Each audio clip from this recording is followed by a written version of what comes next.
Okay, if you're just joining me, my guest is Killeen, who I absolutely love. I've known him on Facebook for probably half a decade, and Ken is a very special guy. I think if are aliens, he'll be the guy to go to first, because he seems to be the kind of guy who, if you were going to start a colony, you'd say, I want Ken Killeen, because he'll set you up with your food supply, your energy supply, any gadget needs to be fixed. It seems like he's been preparing for some kind of terraforming on any planet that you want to go to. And he's been a great joy to see on Facebook and on YouTube. He has a station called Terran Sky. If you go to YouTube, it's Professor Kenny with a capital P and a capital K on YouTube. Is that right, Ken? Mm-hmm. Yeah, and Terran Sky is his Facebook page, and it's amazing. And I just been loving to see the work you've been doing with drones lately. You take drones to another level, I think. Those landscape shots you're doing with the Pantera and the other kind of music you're putting out there, they're gorgeous. And Ken's like a rock and roll scientist, dilettante, or not dilettante, but like autodidact. Just kind of if he doesn't know it, he'll learn it. He replicates experiments of great scientists like Tesla, makes these giant amazing, dangerous looking things, and he puts it all out there, and he inspires. In fact, I'll read you what he says about it. He says that Terran Sky's blush. It's an online platform designed to inspire you, not just to take care of your world, but to take a closer look at it. And it's a kind of obsession, this Terran Sky thing, and I love it, and it does inspire. And he does live in a very beautiful part of the world in Queensland. What's the city you live in near? It's near Brisbane. It's a little town outside of it. Yeah. Outside of Brisbane. It's absolutely gorgeous. It looks like, and then the way you filter your cameras, I don't know what you're doing to your cameras. That's just the way it looks there, but it's like The Hobbit. It's post-production, LUTs and color grading and things like that. Gorgeous. So check out his site. So welcome, Ken. What did I miss? Tell us a little bit about yourself too. I couldn't keep up with that. That's too many compliments in one sentence. Yeah, that's how I roll. But you're not. I know you wouldn't. You aren't going to sell yourself. I know how you are. You're very humble, and you don't like to talk about yourself. Literally embarrassed right now. Yeah, no, but to an American eye, though, you look like Kurt Cobain, and you play the guitar, and you're very cool. So don't worry about it. But your output is just phenomenal, and he was an early inspiration of mine too. Oh, really? Not all of his life decisions, of course, but mainly just the grunge stuff. Yeah, you're pretty great. You do grunge well, but you mix grunge with like really high-end, hand-built, technical experiments that are just, and you're very funny. You put on your lab coat and your big goggle eyes, and you do funny things. And what drives you? Because of course, you're not being paid for any of the stuff you do on your Facebook page. You don't monetize. And that's cost me a small fortune over the years. But you have cost me a lot of money actually to make all the videos and oh my god, gadgets and things and put things together. But I do it for fun and the love of it, and to share that love with people and hope that it inspires them to do the same thing. Just to get out there and understand the world and appreciate it. Absolutely. Have you gotten much feedback from the world? People, has anyone try to replicate the things you've done? I think in some of my recent extraction videos I've made, I've got a lot of feedback on there with people asking specific questions about protocols and things. But besides that, it's been pretty good support. Like, I've never really had a lot of bad feedback or anything, which is pretty fortunate, because the internet is a cruel place. But yeah, everyone's been really lovely and shared my videos and supported me all the way. So. Yeah, no, and I believe that, because it's super generous what you do, because you are obviously spending money to build these contraptions, and to see your trials and errors. It looks like fun. Absolutely. Now, you mentioned the new work you're doing, and that's really interesting to me, because you're focused on a specific problem, and we call it algae. You guys call it algae. So from now on, I'll call it algae, but it's pond scum. It's the green stuff in water, right? Basically, it's like the microscopic plant life in water. Is that how you define algae? Exactly. There's macroalgae like kelp, which are a large, forests of them, and there's microalgae, which are generally single-celled or small clusters or chains of cells. Right. And that's where microalgae, easy to grow. Right. It is. Yeah, it's almost too easy to grow. We have here in the Midwest, you could have your pond die if if the nutrients from the farm washes into your water, and you get those blooms of algae, and the fish all die. Exactly. Yeah. So it's it's a huge problem for us having these, huge algal blooms happen, but especially for cyanobacteria that have neurotoxins and things like that in them. But there is a way to harness these creatures too. We can use them for farming, for fuel production, bioremediation. Whenever you grow these things, they're plants, so they're locking carbon. So it's a pretty effective carbon sequestering tool. Right, exactly. And it's in terms of bio waste, I mean, if you grow a stalk of corn or a plant of soybean, so much of that has to be separated out and chewed up and put back in the soil. We see the farmers always doing that. A lot of it's fiber too. You got stems and leaves and shoots. Yeah, yeah. But how much waste in algae? With algae using the entire creature, the whole thing is a complete package. And there's a whole lot of these complete packages in the trillions in a pond. So it's just a case of getting the water out, filtering them off, and then if you could probably eat it from scratch there, but it's not that palatable in most cases. But you can take that green algae, and if you can see that once it's dry, and then you can extract out oils like that. Can you see that? Right. Yeah, I see the oil, and that oil is rich in protein. You said. No, this oil here is rich in omega-3s and things like that. So it's got a pretty good value in the supplement market. But if you break that down into its fatty acids, then you make biodiesel. Straight as it is, drop in fuel. If you treat it a bit further, you can make other fuel sources. Here's some protein if you want to look at that. So that's extracted from that green algae. So there it is. Right. So you either extracted the protein or the fats, essentially. The fats are in this one here. Right, the omegas. Right, the oil, exactly. And in a separate fraction, I recovered the proteins out of that waste that came from that oil extraction. Right. And that's significant because protein is going to be a problem, especially in the future when we have 10 billion people trying to be fed on our planet with less and less land available from global warming. So as long as we can make our own protein, we have a chance. Right. And the fuel, on the other hand, is an interim sort of solution to the fuel crisis. When we run out of our finite fossil fuels, at least we have something we can fall back on. And it's not as damaging as the fossil fuels that we started with, because these actually capture carbon, lock that carbon, burn that carbon, recapture that carbon to grow the algae again. Right. So you end up having a cyclical closed loop system, a sustainable system. So eventually, over time, you could, in theory, clean up the atmosphere with that rather than pollute it. Right. Could plastics be made from that oil? Oh, again, I should have brought out some of my plastic samples. That was the next projects I'm working on. I'm trying to make other composites with it. So fiber, paper, plastic, that kind of thing. Maybe rubber, that'd be interesting. Right. There's so many different species and so many unknowns and so many new territories we can actually move into with this. It's at the tip of the iceberg as a farm crop.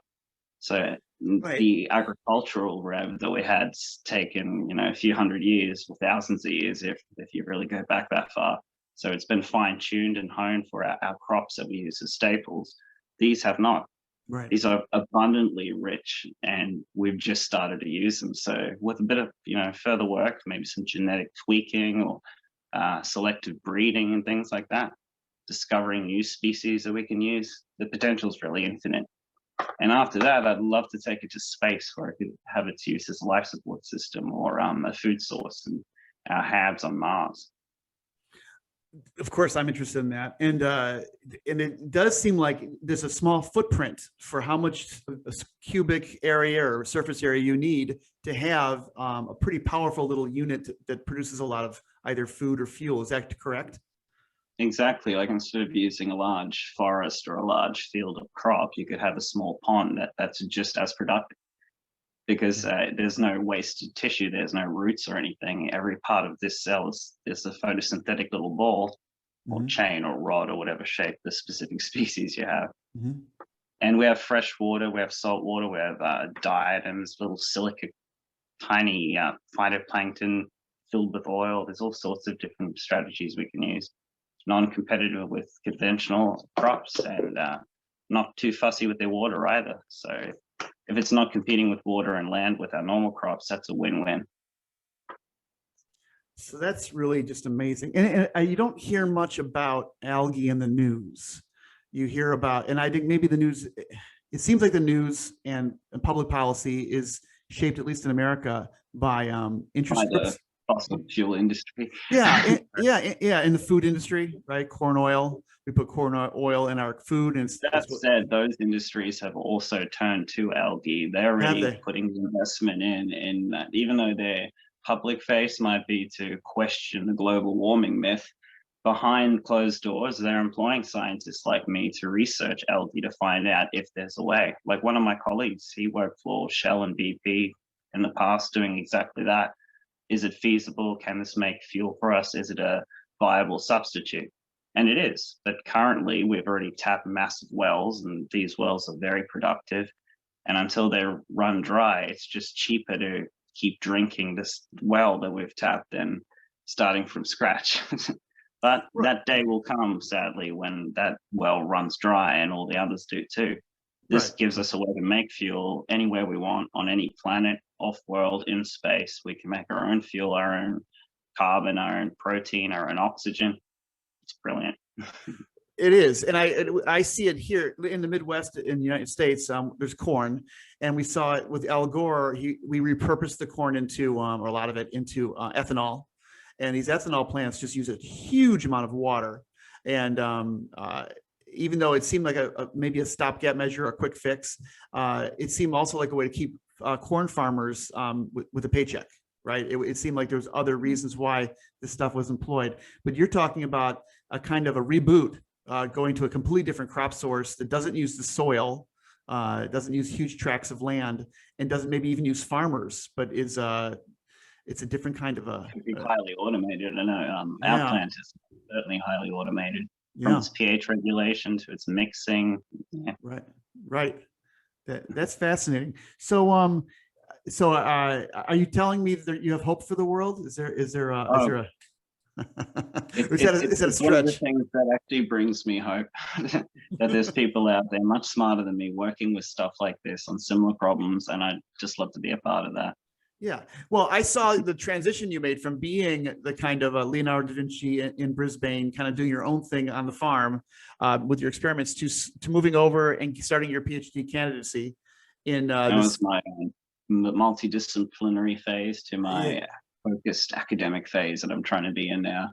Yeah, it's so hard to be focused. My brain's all over the place, and I get bored easy. Even now, I'm doing an extraction behind me that isn't really related to my specific project, but it's a side project. Right. Yeah. Constantly getting distracted. Well, yeah, but did you ever think that maybe you're a designer, you're always designing things, whether you say you're distracted or bored or whatever, but it seems to be focused. Do you think you're a design, like that Ken Killeen is a design, and that you're kind of following your default program in a sense, because it makes you happy? You didn't design yourself to make you happy this way, right? Like, is there something about you that makes you, it seems like you're kind of a design. Like there's a. Now, would we be exploring intelligent design, simulation theory? No, I mean, like you seem to be very radically independent, and I don't see you doing this stuff because it's drudgery, but because you're actually interested in it, and you're not getting any kind of rewards except for the rewards of sharing maybe with other people. But it seems to be very focused and very intelligent, not in the intelligent design sense, but just smart. So it seems like you are kind of an interesting cat, and it's like you meet people every once in a while. Like, I wish there were more of those kind of guys, because that is kind of where we want to go. Tell me about. Yeah, you're welcome. Tell me about tell me about Schenk. Tell me about the guy who made the lab you're working for in Brisbane at Queensland University right now. Professor Schenk. Professor, I want to know more about Professor Schenk. Yeah, tell me about him. You can check out their website at schenklabs.com.au, I think. Mm-hmm. Check that for me. Edit.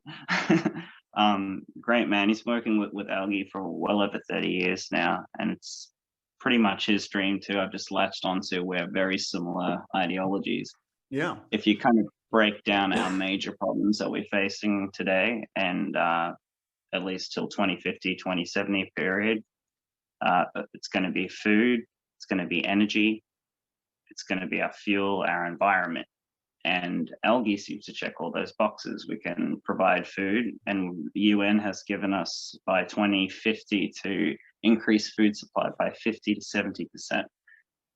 That's an actual reported figure that they've estimated. 50 to 70% increase our food supply by 2050. That's a huge tall order. And with loss of coastal areas due to rising oceans, we might have to use things like this, having no other choice. Right. I saw his website, and he says, and it's kind of what you said, food, issues of food, water, energy security by discovering, developing cutting edge solutions from science and technology. And it seems like this, I think we'd like to think that's what universities should be doing, right? Is if anybody's fixing the world and solving these problems, it should be universities. And many are. Yeah. They're all working on all sorts of problems, from COVID to food to flavor. It's all out there. There's somebody slaving their way in a lab. Right. And their PhD. Right. So do you see this would be as a primary ingredient for like synthetic foods, so we could imitate palatable kind of things like artificial meat and things that we're used to? Definitely. I'd love to actually play a little bit with that. If we could combine our plant source proteins and then grow our own meat, that's pretty much cutting out any killing from farming. Right. That's quite revolutionary, especially if you can't farm. It'll be quite difficult to have cows walking around a hab or in a space station, for instance, but you still want a protein source, and you don't always want to eat green algae as a protein. Maybe you want a steak. But you could grow that steak in a lab just with cells, not have to kill the whole organism. So I think our culture is way behind. We should be way past that point by now. This should be a normal thing and people aren't grossed out by, because it kind of has a stigma to it, lab meat or, algae, I think that we just need to reassess our current options and strategies. And a time's going to come where we have to. And it's better to now preemptively see that coming and start to look into technologies and ways to address that. Right.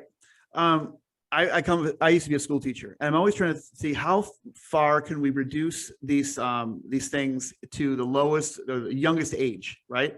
So when can we introduce children to the idea that maybe they could help us save the world? Help us.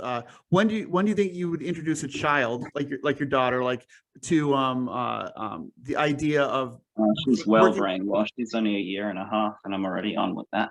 Yeah, I saw her with her lab coat on. Yeah. So, what do you think about the idea of treating kids like little emerging scientists at a pretty young age, and telling them what the problems we're working on, and asking them for help, even if it's mostly play, but giving them some of the tools and having them grow things? And what do you think about that?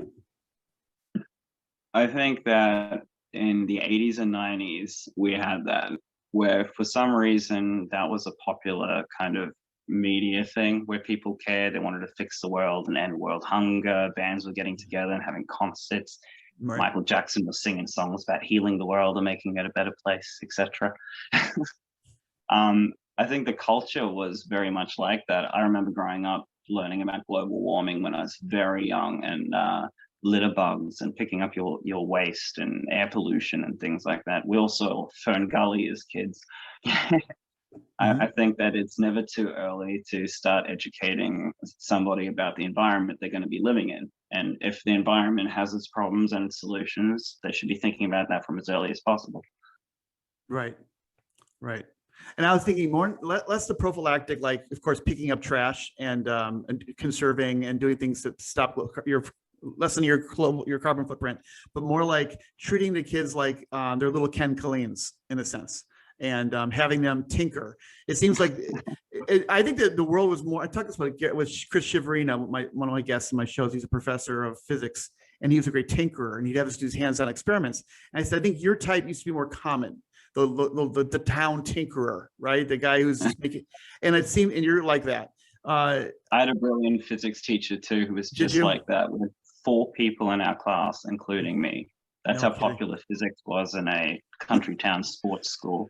Right, And exactly. it was great because he would sit on our desk and we'd do an experiment. There's three of us, quite intimate. Any questions you had, you could ask. There was no flow of a normal classroom. You were just learning. It felt like every day with Bill Nye. It was fantastic. I learned so much from him. And physics was a fairly challenging subject for someone like me that's not particularly great with mathematics. Mhm. But conceptually, I loved it. And I was playing with ripple tanks and radio antennas and lasers, and it was all just fascinating. I love it. I love the link between physics, chemistry, biology, cosmology as a whole.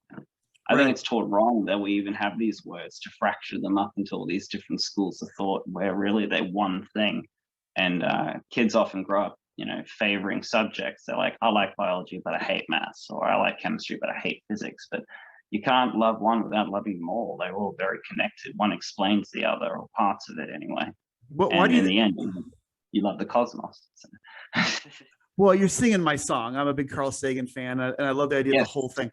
But why do we do that? Why do we? I might be a little rhetorical here because I might have my own answer for this. But why do you think we do that? That we separate these things out for kids into these subjects? I think our brains just used to classification by dissection. I mean, that's what most science is. We Mhm. break things down, put it into groups, and then try and rationalize it. Even our species, how we have different names and things for it, makes them seem more distinct than they really are. They're really just one superorganism called life, Terran life on this planet anyway, one line of it, manifestations of that same code. But by having these different kingdoms and fracturing, it helps us understand how they link. But if we taught it from the end backwards, it sometimes loses how connected they really were. Maybe to start from a simpler platform, starting with energy, starting with the atom, starting with the molecule, evolving to chemistry and biochemistry, seeing the cell and the cell evolve and the creatures that it spawns, some kind of placement of that in a grander context of the universe. I think kids need that. I know I certainly needed that. And it was one of those epiphany moments that when you learn that kind of thing, it changes your life. And you're like, why do we work? Why do we wake up and watch shitty shows on TV? It's this beautiful cosmos out there. Yet we still have to pay the bills, and I still binge Netflix. So we're still human. It's just. I hear you. I do too. Yeah, for me, it was the big epiphany. I had great physics teachers like you, and I worked in a construction family, a carpenter family, so I was around building projects my whole life, in which I still love the smell of cut wood when they're building a house in the morning. I love a building site. But I love the idea that people are building things, right? And then I looked at nature and I had this epiphany, like what's building itself all the time. That's what it's doing. It seems effortlessly building these structures that we can't even build, right? So it's doing something, and I don't want to hark on intelligent design. That's not what I'm talking about. I'm talking about just like You and me have had hours-long debates about this kind yeah, of philosophy. but I do look at it as I do look at it as like technology. Maybe it's indigenous kind of organic technology, but it is Like technology of the cosmos, if you will. Yeah, yeah, I'm comfortable with that because it doesn't have to be. We don't have to talk about a creator, okay? But it seems to be doing it. The program seems to be so elegant, and the designs are so fabulous, and that was my attraction to Buckminster Fuller, because he was trying to bring that idea Bucky. of Bucky, bringing it down to whole systems thinking about the whole system, not just the parts. And the sum of the parts are much more, or the whole, how would you say it? Synergy means that the sum of the parts can't explain the behavior of the whole. The whole is its own thing. And it does. Complex emergence really deals with that a lot. That's the one. The elemental, smaller structures, they might appear easy to understand, but when you put them together, sometimes they can create things you just did not anticipate possible. Orders of existence and magnitude that you could not have foreseen beyond that. Think of something like RNA and DNA, just that existing and what that implies. It's just fascinating to me, that echo through the cosmos of structure. How as time's gone by, this universe seems to get more order to it, even though the law of the universe is entropy. It seems that as our universe covers more space and gets cooler, structure seems to be more permissible. So at a certain point, it was cool enough for atoms to coalesce. At a certain point, it was cool enough for the first planets to form accretion disks and clean them up. And on those planets, in certain habitable zones, it was cool enough for the first life forms to live, and evolve. So you see this order increase as the universe moves through time, from just simple plasma into a more abstract existence, like this conversation. Right. You know what I mean? Like, this I is do. chemistry. This is an abstract conversation. Two parts of the universe right now are having a conversation about itself, discussing what it is. Right. It's mind Kind of blowing. beautiful. Yeah. And you, yeah, I love the idea of this idea of emergence. So when you say emergence, I think I know what you're talking about, but it's a very, like, if you see a bird, for instance, and a bird is doing its own thing, and you put a couple birds together, they might follow the lead bird, and each bird's doing its own thing still. It's easy to understand that bird on its own, but all of a sudden there's this pattern in the sky that's larger than the organism itself. It's a group of these birds swirling and moving. You've seen those videos, how maybe starlings and ravens kind of swarm together. right. That's complex emergence. There's new, or fish doing it in the ocean. This new super creature is almost created from the sum of these parts. Yeah, and each one is their own individual, abiding by their own rules, but collectively we have this new phenomenon that's now emerging. And it's more complex than those parts would imply, and difficult to predict. Yeah. Right. Stuart Kaufman. Are you aware of his work at all? Kaufman. Stuart Kaufman. He worked at Los Alamos and he studied emergent properties. He's the one who said that the universe is way too young for humans to be here. He thought there was other. He wasn't the Game of Life guy, was he? Stuart Kaufman. He's still alive. He's getting older. But the Life guy died very recently. I'll send you a link to Stuart Kaufman. But he wrote a book called At Home in the Universe, I think. But he talked about emergence, and he was very critical of most people's definition of it. He talked about gut bacteria as an example of emergent behavior. That there's a I'll probably get this wrong, but there's a bacteria that grows in the gut of fish that helps them stabilize in water, right? But that bacteria that grew in that gut bladder of the fish never had any intention of helping a fish float in water. But because that bacteria was there and fish evolved around that bacteria, that was one of the explanations, like why fish stabilize, and it's because it's unintended consequences of all these things coming together that you never would have predicted this would have been a feature of that bacteria, and the bacteria wasn't evolved for that reason. But there's a height. There might be. Yeah. There's like another. It's not that there's another reason, but just an attribute of the universe. It's almost another layer of behavior and creatures. That's what he would say. That's what he would say. Possible. That's what I mean. It's more abstract. Like, it's not just a concrete. It's easy to see the chemistry unfold from an atom to a molecule to biochemistry, but it's more difficult to see neurochemistry evolve, and then the mind, or that mind creating artificial intelligence and seeing that evolve, at hypersonic speeds compared to biology.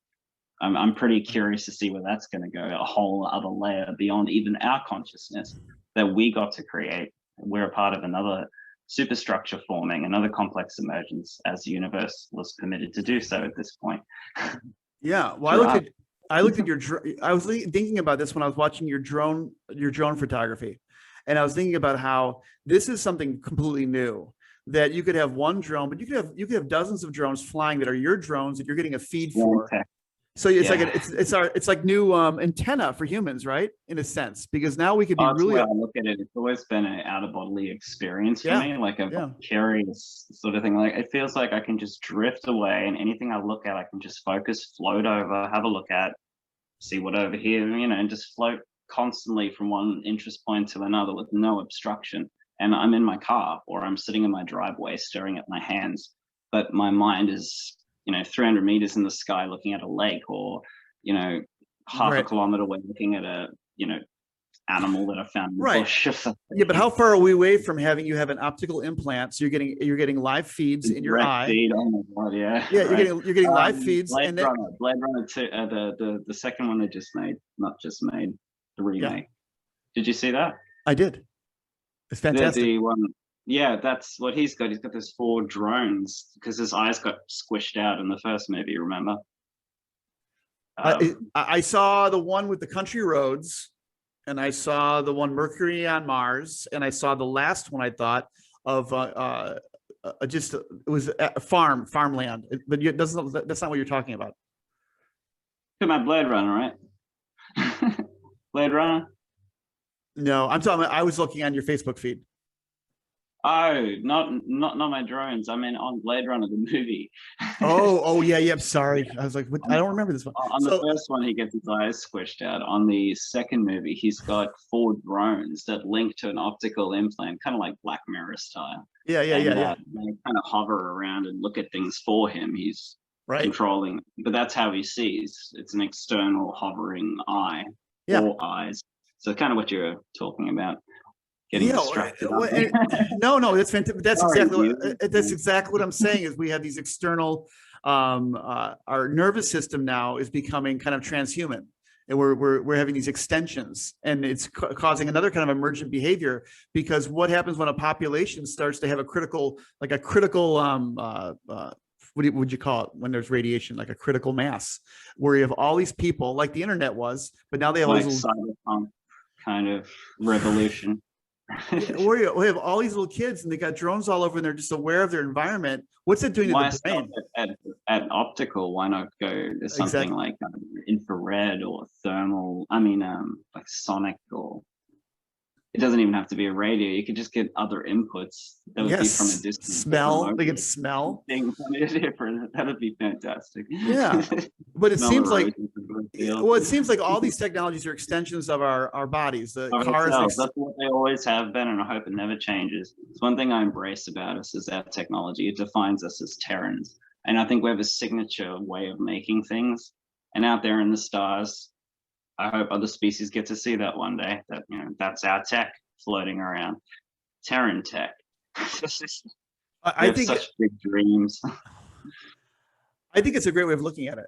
That it's not even like American tech or human tech. You're saying this is a product of this planet. But from my old school sci-fi's, it's just been one of those words that has been used to unite us. So it's more Terran and our Terran population. They unified rather than been fractured with countries and things. Like even Star Trek did that, except Star Trek used Terrans as a evil parallel universe. Let's not go there. See, I didn't hear that. I didn't hear the sci-fi. I heard what I hear is that you're, and this is not what you meant, I guess, but I heard that Terran means that like an Apollo ship going to the moon, right, is really, truthfully, scientifically speaking, the product of the planet, because you're a whole world thinker. So it's really Earth that made that through the means and the of Apollo mission, from that first photo and the astronauts staring down and having that same sentiment. Yeah. I think the whole planet should see us that way, from space, as one world, one fragile little snow dome that we are polluting and are very, very capable of repairing at any time we want, but we don't. Well, we just have to circle drains for some reason. But it's true. Like it's a true statement. It's a scientifically verifiable true statement that the countries, the nation states, are all kind of made up, the borders and everything else, and the definitions of humanity and dolphins. These are definitions we make because we want to classify. But these things are all living together. They're breathing the same kind of air. We're processing. It's one connected biosphere, one web. If you pull on any part of that 3D web, the entire web shimmers or snaps. Right. But don't you see the leap of imagination to accept this scientific factual outlook of being a whole system? I think is super interesting to me. That if you could get your mind around it, it seems to be productive. And kind of humbling, I think, to see yourself as just a small element in that larger system, but not be diminished by it. That's actually empowering. You are creating that larger superstructure, that new abstract. Yeah. Well, I don't think when you scuba dive in a coral reef, you're humbled to the sense that you feel insecure. You're humbled by it's awe-inspiring, right? You're part of something beautiful. So I don't see it as a negative. It's a good kind of humble, I guess. One of my nicknames a friend gave me was Minutia, because I tend to do that. I like to see the finer details and beauty within everyday mundane things. And it's everywhere. Everything you pick up and look under, there's something beautiful, whether it's a bug or a leaf or anything. diffracted light through glass, just and it's all beautiful. And that's why I always carry my camera and I film everything. Again, if people go to your Facebook page, you'll see that you'll discover a little jumping spider, Just randomness, chaos. But The way I love it. but it's you're a poet though. I mean, you have a poet sensibility, but you have a scientific mind. I'm a big Leonardo da Vinci fan. I'm a big fan of this idea of the whole thinker, of the curious human being. Again, separating art and science maybe was our problem in the first place by giving it those classifications. Clearly one feeds upon the other. One inspires the other, to and fro. They cannot exist without the other. Right. You know, Right. there's science to art and art to science. Yeah, for me, Da Vinci's drawings were like an endless source of inspiration. As a little kid, I got the Time Life books of oh my early inspirations. That one, and something about drawing, like buildings, is it's an abstraction. So the artist had to filter out what he thought was important. She thought was important. So it's little pieces of lines connecting to make it to something simple. But they've caught something too. They've taken on some extraneous, what they thought was extraneous, to show you this bug as expressed with a few lines to show the structure of the articulating arthropodic limbs or whatever it is. And then there's a kind of your brain responds to that symbolic language of drawing and sees maybe a deeper truth that most people, when they first see a bug, you maybe even feel something when you look at it. Yeah. And it doesn't even have to be a lot of lines. Like in hyperrealism, it can be something like impressionism or expressionism or something more abstract, abstract art. And that can still represent something and make people feel it. Yeah. I think art's super important. Like, I tease a lot of my artist friends, but I think it's very important as an inspiration tool for us. And I think a lot of what I do is inspired by sci-fi inspired ridiculous dreams that I've had, shows I've seen, and books I've read. And if I can work to make those real, then somebody's going to write books about the next step after, the next limit, the next hurdle that humans have to accomplish to get further. Yeah. Yeah, it's interesting. Google, who I don't always talk about, but Google had a new hiring policy lately because they found that kids, the assumption that if you graduate from college, that should be the bar for getting into Google. And Google's finding out that some people who didn't go to college were far more creative and interesting. And probably less academically lined up. Like I myself left academics for 12 years, 15 years or something like that. I came back to it and I'm loving it. I'm doing okay at it. And I think I belong there now, but not everybody does. I know that. Like it's kind of boring for most people to be around, just reading books or sitting in lectures and things like that. A lot of people want more creativity. And I think, even our academic system, our IQ test, that's just another form of us classifying things and trying to understand them and forgetting how unified the word is to really begin with. Right. Well, there's an absurdity to it too. I have a friend who's visiting my house right now, and he went to IIT. Well, he was 90% of the engineering department was men. Then computer science too was not mostly men. And then it was more of the qualitative sciences. There would be 50-50 women maybe. But of all those people, especially if they were Asian, and I'm using a little stereotype now, most of them were only doing this program because of the fear and respect of their parents. They literally hated engineering. They were only there. Terrible. They were but engineering's so cool. I kind of wish I did it. Yeah, I know, right? But they had the Asian kind of people say, well, we need to bring STEM to America, but the reason why the Asians tend to be very good at STEM is because they're really disciplined. And they do the kind of homework that most Americans would run from and scream, right? But they do sit down, get into groups, study groups, and just plow through this stuff, even if they hate it. They have the discipline to just do it. But they get to be juniors and seniors in college, at this college in Chicago, and they just run. They freak out because they hated it. They hated it the whole time. So maybe it's the way it's taught over there, just off-putting or something. Well, I can't comment on the American education. No, well, one woman was she's always baking. She makes these brilliant cakes, and they're like, why don't you? She'd be a great baker. I'm like, why don't you be a baker? I can't. Because that culture says that's not practical, right? So there's a kind of no money in that. I think there's no money in that. someone can use if you're not following what you do for love and you're doing it for money. Like I was doing okay in my last job, but it wasn't a career that was going to lead me to space and climate change and all these amazing things I wanted to be a part of. And I think even though I'm poor now and I'm a student again, I'm much happy with that. I feel like I'm following my dreams, and you can pay me any amount of money or like offer me any other job that will get me to change that right now. Yeah, Jordan Peterson calls that finding the adventure of your life. That people without adventure, it's more easy to fall into the bottle or drugs because you lose your rudder, you lose your star. Yeah, we kind of need a challenge or some struggle. If it's just life kind of melts away if you're living in your rut and your routine for too long in a 9-to-5 job, and right. Every now and then we need some escapism, just to remind us that we're human. We're an organism on a planet, breathing and feeling and running and screaming. We should remind ourselves of that. Yeah, and there's a kind of a, I wouldn't say it's a contradiction, but it seems like we should be humbled and we should know the planet could live without us. But then there's the idea that maybe the planet made us for a reason. Maybe we're like that's a little, I wouldn't say it made us for a reason, but you kind of on what my personal beliefs sort of encroach on that. Right.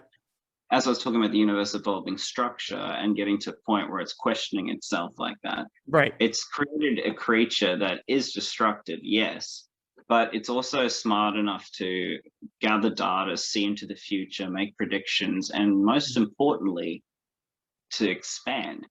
Now, every other creature that life has thrown at this world has been capable of expanding in some way, whether it's by its pollen or, drifting through water currents and things like that. But you can't really get off the planet. We're kind of limited there. But if you have a creature evolving that can now leave the planet, like our beautiful space rockets are landing like pencils, we're just getting so good at it. We're not too far off moving things into space, into moons, into our, local solar system, and eventually, Terran willing, we'll get a bit further into the nearing star systems. But with it, we cannot survive alone. We have to bring life with us because, again, we're not one organism. We're a biosphere. So we have to bring things that produce oxygen for us, like plants. We have to bring things that break down nutrients into their elemental groups that plants can use, like fungus or bacteria in the soil and things like that. We are connected to a host of other creatures just to keep us alive. So wherever we go, life kind of guarantees we're bringing some of it with us. Whether it's our staple crops or our soil that we're growing them in, life's winning. It's surviving a world that, even if it was an Eden with no humans on it, that was perfect in every way, it would die eventually. The sun would eventually run out of fuel. The habitable zone will eventually shift. A comet will eventually hit it. Its days are numbered from its moment life was created. It's on borrowed time until a creature can get it off that. And life doesn't like to keep all its eggs in one basket. I think maybe one of our functions is just that, to observe the universe, learn on life's behalf, and help it spread. I think we're, pretty privileged to have that as our duty. And I'm quite proud to be a Terran. Right. It seems to be the immigrant experience that I know Trump got in trouble by saying the shithole countries, but literally my grandfather was asked by my dad, who got wealthy in America. And my grandfather immigrated here as a very poor person and became a carpenter and did okay. My dad said, "Pa, let me give you a plane ticket and go back to the old country in Italy." And he said to my dad, why would I want to go back there and shit in a hole? Right. So it's like Italy, the most beautiful Americans, the most gorgeous. Right? Yeah. So go to that Mediterranean trip. Oh, right. So, but the idea is like, and it's a very common immigrant sentiment that the American tourists want to go there, but the immigrants are like, I've had enough of that. Whether they felt they've come to America seeking greater things, maybe, and they want to forget even the good things about the place they're leaving. It'll make the transition. But I think it goes beyond America. I think America kind of is kind of put the copyright on that myth. But I think human beings have always wanted to say, "I'm so." What? Yeah. Well, no. I think people say, "I want." It's in the Bible. People like huddled masses and whatnot. Yeah, but people want to leave. I think if we had a statue, it'll be terrifying. It'll be a giant spider or something going like, "Bugger off." Well, Yeah, I think people want to leave. I think people get sick of the tribe and they take their wife and their kids and they say, let's get out of here. And I think that's a human thing. It goes to your point about moving, right? Of spreading, expanding. And that's gene pools causing genetic drift within populations. I mean, that's great. Mm-hmm. Life does that. It's good at spreading its genes around and coming up with new variations. So if the environment changes, at least one of them's got to live. It doesn't keep all its eggs in one basket, whether it's in a pond of different cells or on a planet full of creatures. It's the same kind of law. Right. And for me, there's other worlds out there that have probably gone through the same chemistry and the same like bioevolution as we have, and they never made it off. Entire worlds, all those billions of creatures that probably lived on them, beautiful things I'll never ever get to see, gone. I don't want us to be one of those. Right. I want us to be out there. I want us to preserve those ones too. Maybe we could do more than just be the preservers of our own Terran life, but life in general that's evolved anywhere in the universe. Life reaching out to life. That's the most beautiful thing. Yeah, see, what you're doing is you're creating, and we debated about this before. I'm a Roman Catholic, but I have a pretty open mind, and I love the way you talk about this. Catholic school. I had to do the whole like cross thing when I had mass because I was a heathen. I don't know. Right, but my point is that you're creating a kind of maybe it might not be original, but you're talking about a vision of the universe that seems almost like a religion. It's so beautiful and so giving, and it's so mission oriented that we're doing this for the universe. And I'm thinking to myself, even if there's no God, even if it's all the universe, right? It seems extraordinary that the universe is so anti-entropic that it would like try to see. It blows my brain how it's just hanging on to structure. Structure. Yeah. So I'm comfortable with you being an atheist, but you're so creative that I'm like, well, there's even the source of religion in Ken Killeen. That's like your son might actually make a religious argument out of him and be pissed off at him, but there are in these kernels things that could become a religious point of view. Like because some people aren't as smart as you, might just hold on to a dogma about it and say we go to space for the greater good of the universe, glory to the universe, and make a religion out of it, make a god out of the universe. And you'd be like, I think all religions have those worldly truths though. I think they're just common sense things that all people want. They just want to be happy, they want to be loved, they want peace, like it's a given. I don't think you need a label of being a religious person or a logical person or anything, just to have those human ideals where we just want something better for us all. Right. Like nobody wants people to be hurt, Right. I hope. Right. Like but nobody wants people to starve. Nobody wants people to die, but we just do what we can on this planet. And some of us want to do more than others. Some of us are quite happy to do less or do more. There's no rules. There's no script.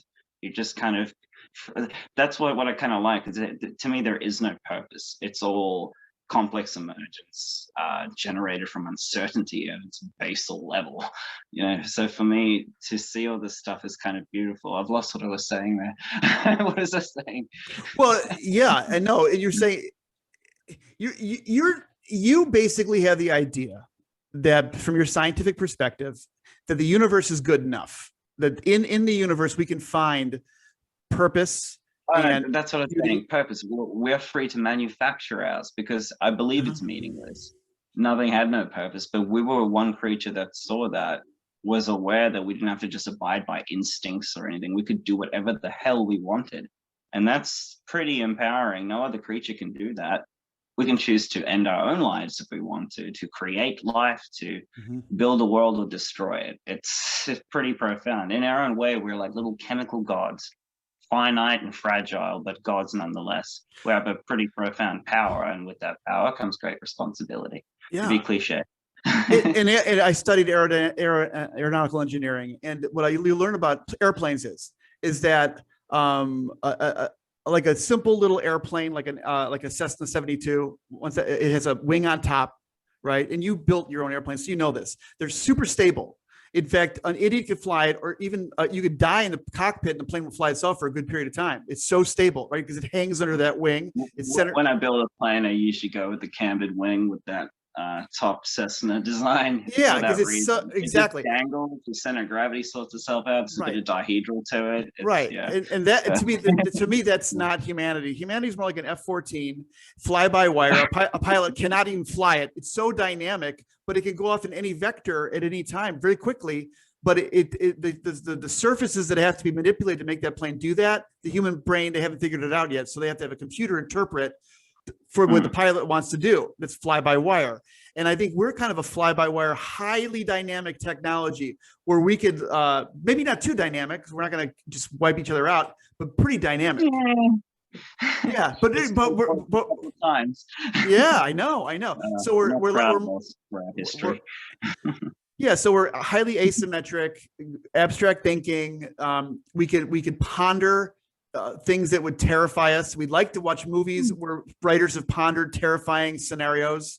We enjoy it. We enjoy scenario thinking. We're like, yeah, what if? I think we're a very mixed batch that way. Lots of paradoxical sort of behavior and weird beliefs. But in one sense, it's a problem because I think it's hard to unify an entire planet that is so different and so fractured, and it's so many different places and time in the same moment. Like there's places you can go to in the world that don't have Wi-Fi or places that don't have electricity and things like that, while you're sitting here having this conversation on Zoom with me. Right. You know, it's right. But you have the then again, you're having conversations with me on Zoom, and there's somebody with the same technology in your country that's arguing about the planet being flat. So exactly, we're a paradoxical, interesting bunch. Yeah, and then you have the Bill Gates who are trying to like clean the water. 5G poisoning me with COVID and bird spies. There's so many weird conspiracies now. I can't even keep up to be honest. I won't mention. I'm not going to talk about conspiracy. I won't talk about those with you. But look at this. You remember when Rogan stuff a little. when we landed on the moon? When we landed on the moon in '69. When we landed. That's right, people. There you are. Yeah, when we landed. Yeah, we did. Happen. Yeah, I was 4. And I remember there are people, wherever there was a TV, people were watching that, no matter where in the world you were. Yeah, they'd huddle around a TV. And I think what? When you say cathode televisions. Yeah, exactly. But my point is this: when Elon Musk says we're a spacefaring people, he wants us to be a spacefaring people. Everyone, I love hearing stuff like that. Oh, everyone does. I mean, who doesn't? It's weird when you don't. That shit up, you know, when somebody says it, you know, I'm like, see, somebody with money is going to throw money at this thing that we all want. It makes me happy. I wish everybody would do that. Well, like even my own parents would be like, well, why do we waste our money in space when we have all these problems on Earth? I'm like, I get it, but it's not one or the other. These are both important and should be done in parallel. They both lead to the same goal in the end. We have to keep our planet alive to get to space, and we have to get to space to keep our planet alive. Well, yeah, John F. Kennedy said it best. He said, we go to the moon and do the other things, not because it's easy, because it is hard. Sorry. Oh, thank you. That's exactly right. But there's something... Yeah, it's a stump speech, but it was profound, right? I loved it. I memorized that. Yeah, no, it goes to something. When he was talking about the how we need aliens to show up to unify us, I kind of loved that too. Seemed odd for a UN meeting, but go Reagan. Well, I think we do when we watch movies like Close Encounters. We all become little socialists in a sense because we're all like, take us. You know, I want to go too. You know, it's like we don't care anymore about all this shit. We just like, please take me. I want to go in that spaceship and see what you're doing. Yeah, but they're gonna land in Washington. You know it. I don't know. Pissed to land in Sydney. Yeah, I don't know. I think that people are really interested to know if there's another way, and maybe they have a kind of prime directive like in Star Trek where they can't mess with us too much right now, and they're just observing us. I'm not sure. I don't like for us to be ready until we have like trans warp or something. No. I don't. Maybe because I'm older, but I don't like to entertain the alien thoughts too much anymore. Dude, I grew up with that shit. Like 1947 Roswell. I was obsessed with gray aliens and things like that. Like obviously now, like I just see that as sci-fi entertainment for me. But if you spoke to me 20 years ago, I would talk about those dates and times. I think everybody deep down keeps looking up and wants that to happen. They're looking to the skies for an answer, some quick fix solution, new technology, a new energy source, something grand. But the truth is, nothing's probably coming. It's pretty quiet out there, given even if the universe is populated, it's a big place and we're pretty far off in the backwater somewhere. Don't expect nobody to pop out of the sky and give you a solution. But meanwhile, we're a smart, resourceful, somewhat paradoxical bunch that can solve any problem that the universe throws at us. I really believe that. Well, I agree. It's not a simulation. Sleep well. It's a big proviso. So you do your part, and you do your part in spades by all the things you've done online. It's all there for everybody to see. But how it's would really nothing? I don't do. I know anything. you think I'm that. trying so hard to do something. Just anything. Yeah. Well, even if that's a small amount, that's even saying a lot, because it's more than most. So what can we do? Do you think, now that you're a dad, you're probably thinking things a little differently now, like about the species? Oh God, yeah. That really changes a person, doesn't it? Oh, I was my far God. more self-destructive before. Now I'm thinking about being healthy, so that's the first step. So do you feel like when you have a young daughter like Ava, who's absolutely so gorgeous, that you feel like you're living for somebody besides yourself? Is that the sense? Most definitely. Like, yeah. I've always sort of written myself off as just, let's burn out as quickly as I can and do as much as I can in the shortest amount of time, and I'm happy with dying then. But now I have this feeling I want to maybe slow down that burn and hang around a bit longer. Yeah, and I hear you. more of a drive. Also, because I've always accepted I won't be around to see the end product of all the things we've been talking about, the advance of AI, the advance of space tech, seeing new planets and stars. But now I feel more invested that I got someone else who might outlive me that might see some of that. She might be around to be one of the first people moving to Mars for a holiday or a mission or something. Or maybe by then we're moving out to Europa or some of the border moons. Who knows? Wouldn't you be a proud dad? It's beyond my life, so it lets me live a little longer, even though I get to die. And that's so biological, isn't it? I mean, the little dead little bee drones helping. I mean, it's something we all know and feel, but it's honestly, when you have a kid, you really feel that. Like I can't describe it.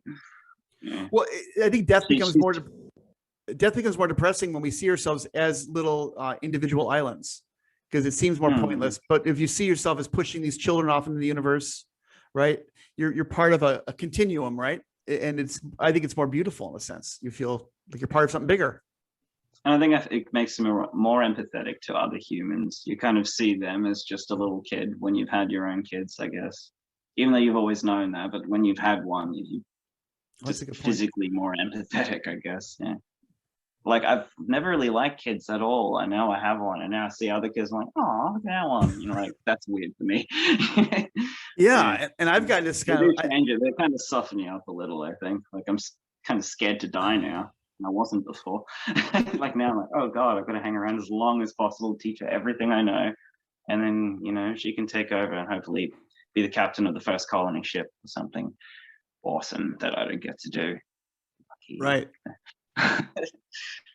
How as a kid, what were you like? Were you easy to teach, you think, or were you a pain in the ass? Odd, strange. I was a little bit annoyed. I was a nice kid. I was polite and sweet and stuff, but like, when the lights went out, I'm sneaking out, blowing crap up. And I've had a lab since I was like this big, and I was always kind of making bad chemical mixes that were combustible. Yeah. And that sort of grew into having microscopes and slides and telescopes and things. And I could never pick a science. They're all so beautiful to me, and they all are one thing. So when you are learning about them all together in parallel like that and building a bigger picture, and finding Carl Sagan and things like that, there were a lot of moments in my life I could, attribute to other people, other influences like that. Carl Sagan, Leonardo da Vinci, like yourself. Do you remember Burke, the show Connections? Did you ever watch that? BBC? Connections. No. A guy named Burke, and it was a show where basically he showed the history of a technology. You'd absolutely would have loved it. That was one of my favorite shows. Cool. Yeah. I'll send you a link. It was a great BBC show, and but he basically went through the pedigree of a technology, like how computers started as looms sewing, and like the idea of digital where it came from. And you'd find, maybe you wouldn't agree with him, but it's a fascinating critique of history going back. But anyways, I watched one about weaponology once. That was fascinating. So it's probably similar to that. Just how sticks and stones became nuclear guided, laser guided missiles, and yeah. So what do you think about the idea of Elon Musk has always asked, like, why he is what he is, why he's successful? And he says, well, it goes down to first principles thinking. Do you have any ideas about what he means or what you think first principles thinking is? Sorry, I'm not successful, so you can't ask me. I'll tell you when I'm, the CEO of PayPal and 3 or 4 other companies. Yeah. Well, his thing is about focusing in on something. You seem to have a multi-focused approach, right? You're probably a bit of ADD. I think people like Elon do really well in the world because they know how to play the game. They know economics, business, commerce. People like that do well in the construct because the construct's made in an economic platform. Right.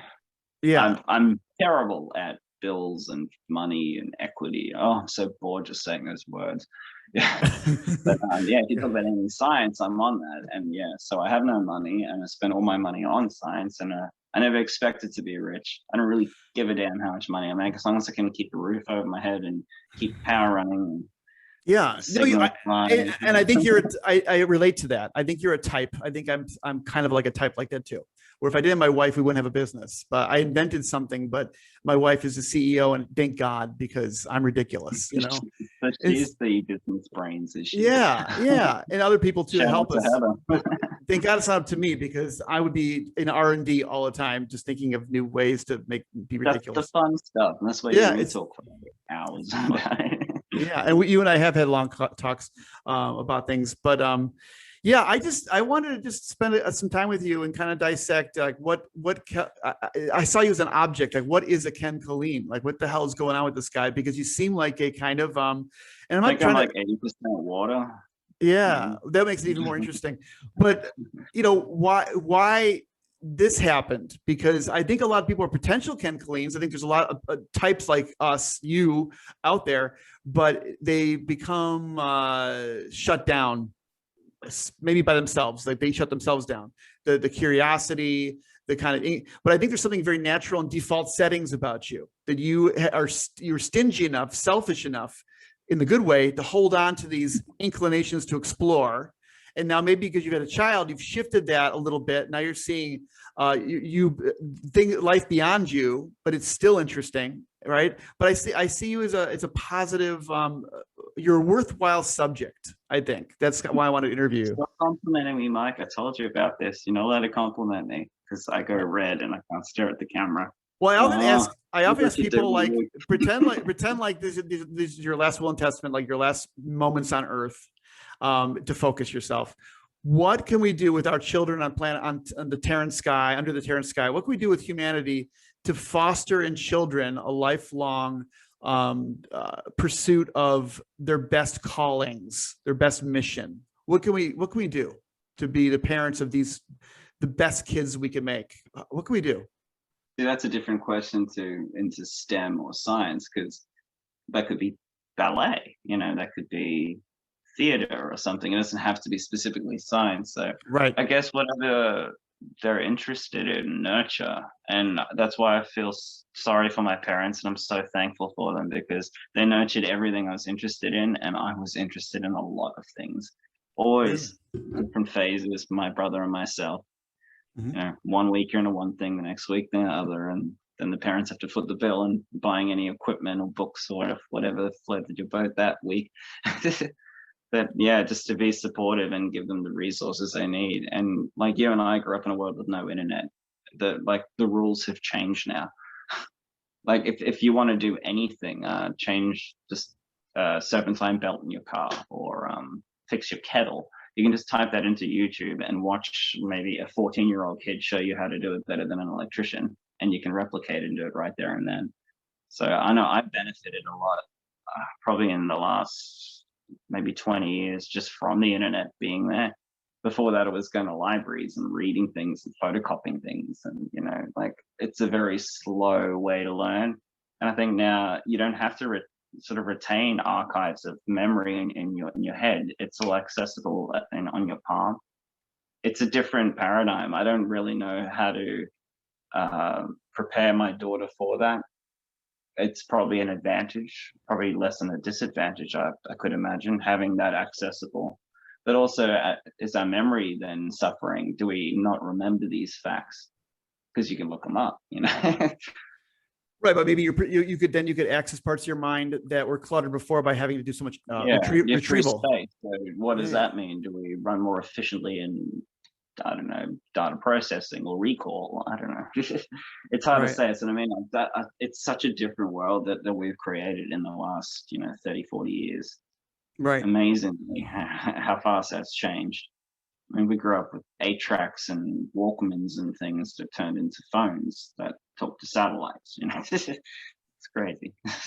Yeah, my parents were similar. They nurtured whatever I wanted to do, whether it was horseback riding, and it took a long time to get horseback riding done. So I drew incessantly horses and saddles and bridlery. Like I would just draw it, and finally I said, "Take him to Oprah and give him a lesson because he's obviously." Oprah, that visualize that. Oh, I did. I was like, I want this horse, but I was given.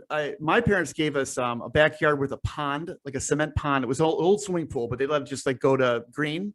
So there were snails in it and goldfish and stuff, whatever, minnows. And I would just spend hours just putting my hand along the cold wall of the pond with all the moss and take snails out, look at snails. So I became a real nature child just by default. I just was like, kind of like you, I guess that way, just obsessed with the natural world. And I had You're lucky because a lot of people I know in your country seem to be more sheltered from wildlife experiences. Yeah. Like they Yeah. can't be able to see a gecko and they crap themselves. But it's just, Right. I think you guys are used to more cats and dogs, and like not many people go out camping in the bush. Whereas Yeah. in Australia, like animals are constantly coming into your house. And I grew up in South Africa. It's pretty similar, and the creatures there are pretty weird too. Right. Giant Right. snails and things. Yeah. No, I was the first kid. I always wanted to pick up a log. Yeah. I love picking up logs and rocks and seeing, because there's always surprises when you do that, right? And yeah, oh yeah, I love that. I just love that. Well, listen, man, thank you for being on my show, and I want to bring you back again, maybe after another year of doing your PhD studies, because I want to hear how you're saving it with the algae. Hopefully, I'll progress further. Oh, I've got my no. new milestone coming up. I have to organize 4 doctors to examine me, and I have to do a presentation, and then they got to ask me questions on it.